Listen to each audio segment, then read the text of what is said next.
The Congress Legislature Party meeting that was held on the 3rd of September 2021 had discussed on various issues to be taken up in the August House of the Meghalaya Legislative Assembly. CLP leader Dr. MUKUL SANGMA, while briefing the media, informed that a number of issues have already been tabled for the consideration of the August House that would be taken up in a discussion as per the rules of procedure and conduct of business in the House.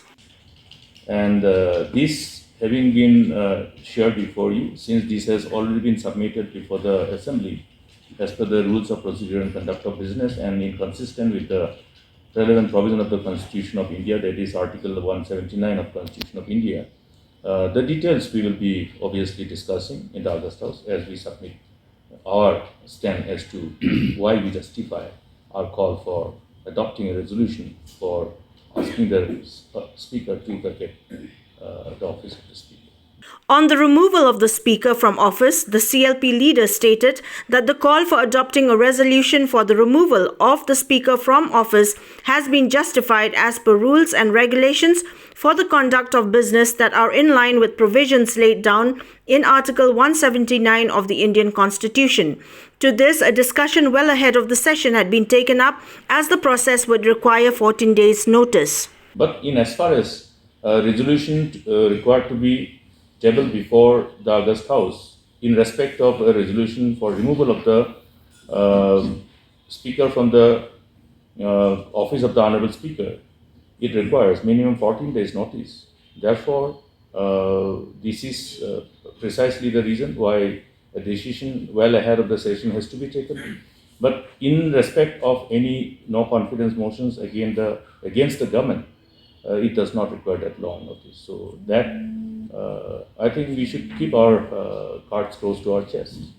The CLP meeting had also discussed on the allegations revolving around police officials who had been involved in the recent killing of Cheristerfield Thankeo in an encounter at the latter's home. Dr. Mukul Sangma stated that should the independent judicial inquiry be conducted, it should not be subjected to any outside influence and should be according to the provisions of the law. Independent judicial inquiry. And I believe the people have similar demand. In fact, the demand has always revolved around an inquiry which we refer to as independent. I repeat, independent. Okay. Now, in the present circumstance, under the the narrative which has been generated over the last few days, please understand one thing.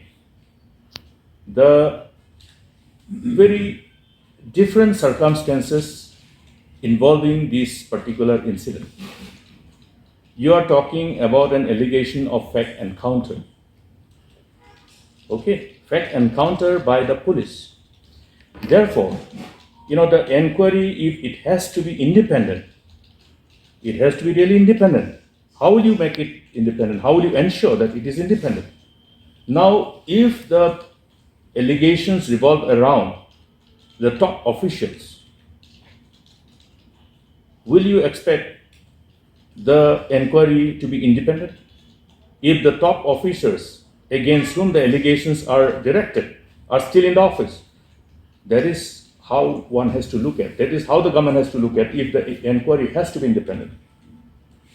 Okay, I am talking inconsistent with the provisions of law and on the expected line as to how the authorities will have to act to ensure if the inquiry has to be independent, completely insulated from any external pressure.